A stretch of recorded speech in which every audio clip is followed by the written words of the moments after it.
Hey, I just want to welcome you both to the podcast. This is for our upcoming art show. It's going to be at Jet City Labs and Revelry Room. It's called basically, we've come from California, we're in Washington, and so this show is going to be called The Transplants. And it's going to focus on that journey, what brought us here, but then also our experience as Black people in Washington and what that has come in through, or how that's come in through our art. And so just to welcome you here, I have Travis Johnson and Keziah. Or do you want me to use your full name? Or Keziah's fine. You could call me Keziah as well. It's fine. Okay, awesome. Yeah. Keziah, we have you here as well. And so just to get into it, I'd like it if you can both tell me a little bit about yourself and your art. I'll start with you, Travis. Yes. So coming from Southern California and the desert, the Mojave Desert, and then really kind of sitting as a painter and then breaking off into sculpture. And I find myself, not to jump ahead, but painting the desert, painting all of the folks that I grew up with, all the elders, and then a bit of like probably fantasy and escapism and kind of a reinterpretation of my childhood and maybe a retelling of those stories through kind of a phantasmagoric lens. I think is a lot of kind of what I do and what I've been seeing since I've been up here. Nice. And then Zaya, if you could tell us a little bit about yourself and what brought you here. Okay, so I originally came from California. And when I first started off, my art was mainly singing and writing music and things of that sort. I wrote my very first song when I was 5.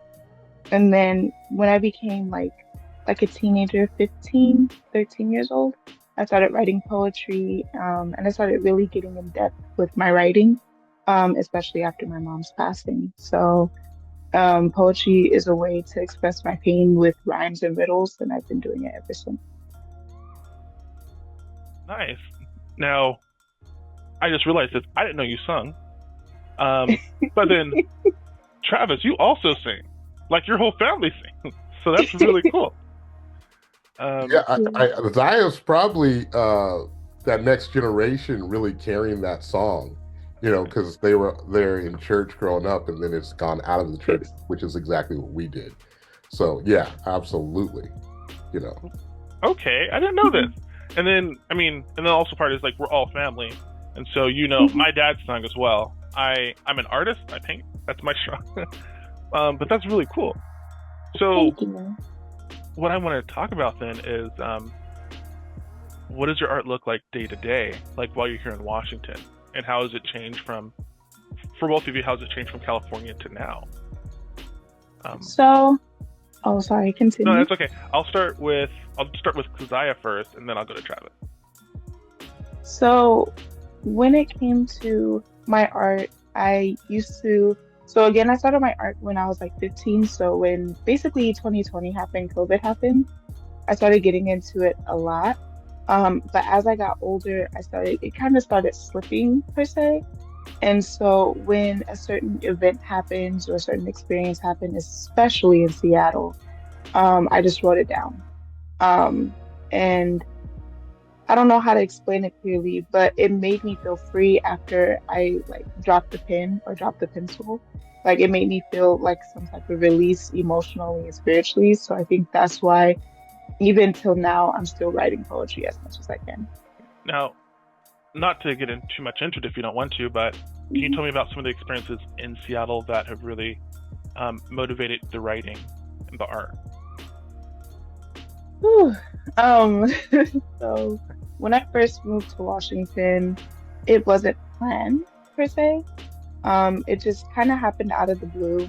And so when I moved here, the main feeling I felt was loneliness per se. And then I literally met you guys and like ran into you guys and talked. And so I felt more supported and loved, especially with my art and basically just my being. Like you guys accepted me for that. So I feel like, especially now, every day I'm just trying to figure out who I am, what I'm doing and just navigating myself as basically a young Black woman. Nice. Hmm. And so I noticed you said that you came here unexpectedly. Um, Hmm. I'm going to switch over to Travis. Is that the same thing for you when you came to Washington? Was it planned? Was it, you know, Yeah, so it was definitely planned. I came up originally in '03, and it was singing with the family, and we played in Canada, and we drove through Washington, and when I drove through Seattle and we saw UW and the water, I was like, this is a very interesting place, just the landscape. I had no idea what it was culturally. And then in '05 moved up, got married, moved up, me and Erica, and we started our life up here, and we're here solid for a good decade. Went down to California for a year and then came back in 2018. And that's when I decided to put my flag in the ground as a painter. And I started painting every single day on my side of the bed. I didn't have a studio, I didn't have canvases, I was just painting over old canvases and dripping paint everywhere. And then put it up in a bar, and then the rest is history, so to speak. nice. Okay. And then coming from, it's based on the city that you're from in California. Um, but coming from California to here, how has the art changed? And because I I know, think because I was gonna say, I've seen you post some pictures recently of you younger doing some paintings, and then I know you've sung a lot too. Yeah, right. So um, the singing is something that's in my practice every day, right? And it's like when I wake up, it's a meditative thing, and then you have like moments of performance where you're in front of people, and I try and look at it all as the same thing, and not like what I do in my own personal time, like in this space singing here, I would do the same thing on stage. It wouldn't change at all. And then, I sing even in the studio while I'm painting, and the painting, I think it became like a life-giving source, like in 2018, 2017. Yeah. And it was like every day at the end of the day, I was painting until I went full time. And then I was painting more, like I wasn't painting just in the evenings, but I was painting during the day. And then I was resting in the evenings. Um, and and then it came out where the paintings that I was doing, I feel like were so reflective of the desert, even though I was no longer in the desert. I was thinking about the desert. And so my relationship to the desert got kind of reestablished and maybe calibrated in a way where I was like, oh, this is a part of me on like a somatic level, on like a cellular level, and not so much the culture of the desert, but the landscape and the wind, the dirt, the animals, like really being out in the desert. Yeah. Right. I don't know if that gives. Yeah, that Yeah. does. Yeah. Yeah, especially because I know some of the artworks that I selected for you are desert scapes. Yeah. And so, yeah. Awesome. So, all right, so for both of you, I wanted to ask, because I know, let's see, we kind of hit on the defining moments, but what does, for the submissions that we're doing for this one, what does that say about, what message are you trying to get out with the artwork that you all have submitted for this exhibition? What's something that you want people to take away from it as they come in and see it? I will start with you, Travis. Well, what's interesting is I gotta give props to you for having the energy to organize all of this and the pieces that and play and do the curation of it. And so what I glanced at and saw you grab were really it was like blackness and the desert. That was consistent, and that kind of black experience, like that's what you gravitated towards. Now I didn't see everything, so That's true, but yeah. I think with what you grabbed, it will be blackness and the desert and that ontological placement that you find yourself in, where you're like, oh wow, because what does it mean for a black body to be in the Mojave Desert. That's not our original landscape. So it's a form of displacement, and then this is like a second or third or fourth displacement to come in the Pacific Northwest. So I think it's a reaching back to a familiar. Yeah, I feel that. I actually feel that coming through your artworks, especially the ones that I chose, because a lot of those were based off of family members. So I do see family features in those artworks.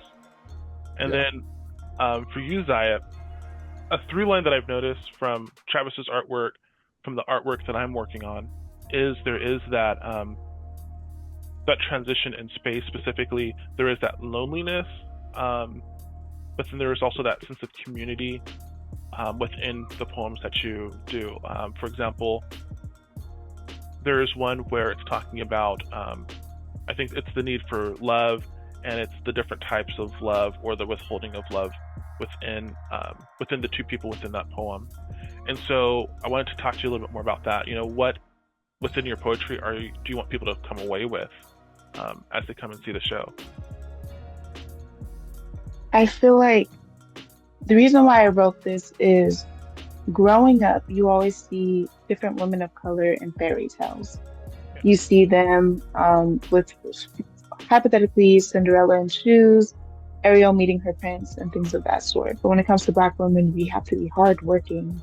And I've also seen Tyler Perry films where we argue with the men 24/7. We're never truly desired. Yeah. And I feel like, especially growing up, I was just like, is this love possible? Is there such thing as gentle, romantic, or like a fairy tale kind of love, especially with the Black woman? It is very hard to be accepted and loved by others in this world. And so I feel like my poetry is my love letter to myself, to finally accept and to heal myself, especially myself when I was 7 years old, 8 years old, when I witnessed most of the Black women being mistreated in my life. Wow. So that definitely comes through the poetry. I'm glad that you shared that. With both of you and both of your works, and I guess I should talk about mine too, because mine are in there as well. And so I'll do my spiel, and then I'll circle it back around and bring us all together. But within my artwork that I'm looking to show is, there's that sense of, I have some really like nice, I'm going to call them warm blues, but they're kind of like the blues that you see in the desert. We have our really warm, bright colors, and what I've done is I've taken I kind of based it off of my figure. So you have like a man who's a little bit larger than life when it comes to size, that's squished into this canvas. And I'll be honest, I felt really squished when I was in Bakersfield, because there was a kind of confining and hiding of self because of expectation or cultural norms. And then I came to Seattle, and it was really cool because I was like, oh man, this place is very LGBT friendly compared to where I'm from in California, and very progressive. And I was like, I can grow and expand to be myself, but I found myself in another box. And Travis, we've talked about it too, where the racism here is a little bit different. It's not in your face, it's more structural and a little bit more it's more like passive aggressive as. And so I found myself in another box, and then I moved and relocated to a different state in a different city, and I ran into it in a different way. And so my paintings are very much me trying to like withstand and push against the box, but then also find joy in myself, and then making it out of that. And then I'm also going to do a little bit more, because I don't want it to just be that, but I pulled like the color scheme from the desert, things that I'd see growing up in Bakersfield, like the bright blues and the sunsets, which are amazing. And so that's what really informed it. And coming to Washington, like myself, I feel like Travis, you're the only one who had a plan for coming to Washington, but it was unexpected. My dad had just passed away. We had his funeral at the 5th of April, and then by the 28th, I was on the road coming to Washington. And so there was a huge transition. I didn't know cousin Travis was here. I didn't know Zaya, that she would be here years later. And so I was here for a while, and then I was just like, oh, hey, cousin's here. And then like the community that I have now started to grow and started to build. And so there is a bit of loneliness coming through that transplant experience. And so I kind of want to bring us all together, and I want to ask, what projects do you all have coming up? What are things in your 2025 that you're looking forward to? What are you working on?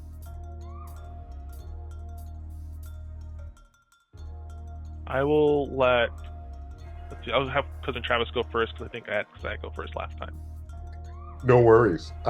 Yeah, so yes to everything that you said, and Zaya, everything, all of that. And I'm overjoyed that you all are up here. It was something I never could have foreseen. It just happened, and I'm like, wow, here we are. So I do a lot of like kind of reflect, and I think about you all often, like actually all the time, a lot. Yes to all of that. The boxes that you find yourself in, you know, you're navigating as a Black body, a Black diasporic fragmented body from whence we came from, Africa, but we have no memory or connection of that, and we find ourselves here. And then you have to make culture, make community in free fall, right? And you're putting it all together as everything is happening, and you're holding joy and you're holding grief in the same body. You're holding loneliness, and you know who you are, and you're loving on yourself, as Zaya said, putting a love letter to herself. You're doing that work, and it's all in your body at the same time, right? So that's what I'm going to continue to do, because I'm like technically in Salem. Well, technically, I'm in Salem. And even though I technically have an address in Washington, so I'm painting with these students, and I have your show makes the third show happening all at the same time. So I have Willamette, there's a show that's there, 14 pieces, and then Linfield, there's a gallery that I'll be filling up on the 8th of February, and then the pieces that you selected will be in Seattle, and all that's happening. So I haven't really thought much further than that. I'm just trying to make sure I execute on that. And today actually was the first day, let me take that back, that I started thinking about the summer and what I want to do, like in May, June, like June, July, August, those 3 months. You know, what do I want to do? So I just started thinking about that today, this morning.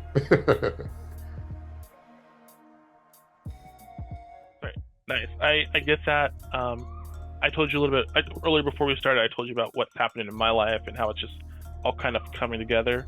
And I'm just now thinking about the summer too, because I'm realizing how quickly things can fill up.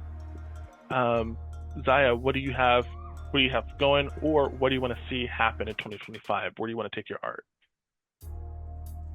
So, like I expressed when it came to poetry, when I first started doing poetry and everything, I kind of disregarded singing because, with full transparency, my mother was a really significant part in my life, especially when it came to singing. She was like my music coach. She was everything. And so when she passed, it was hard for me to sing. It still is, because I feel like I'm missing a part of her, per se. And so my goal this year is to start singing again, to share the songs I've written, and to also share my poetry during this year. So yeah, I'm pretty excited. Okay, I'm actually going to talk about. Tell me if I go too far with the parent connection, okay? Because I was going to say, because like with our age difference, I think the last time I saw your family was like either right around you had been born or just before you were born. But I do remember your mom singing, and she was an amazing singer, because our families have amazing singers. But also my dad, you talking about your mom coaching you to sing. My dad, coached us to sing. It felt like, now my dad wasn't into sports. He was not a football person, but he was definitely like a singing dad. Like he would coach us.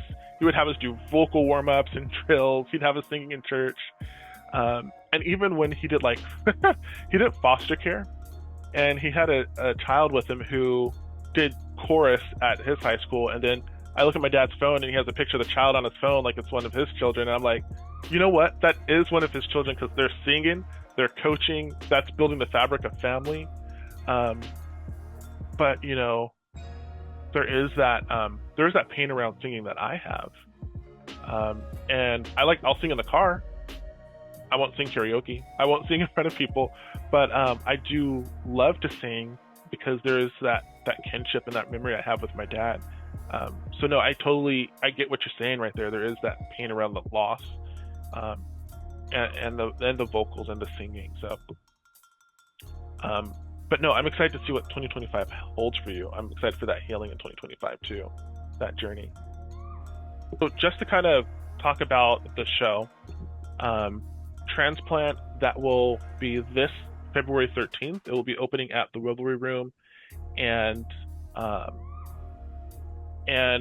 City Labs. That will be February 13th at 6 p.m. and it will be running until that first week of March. And so we'll have the posters out soon to you all. And then for those of you who are watching this, you can find all the details on www.CebreazyPaints.com/transplant. Thank you, and I hope to see you all there for the show.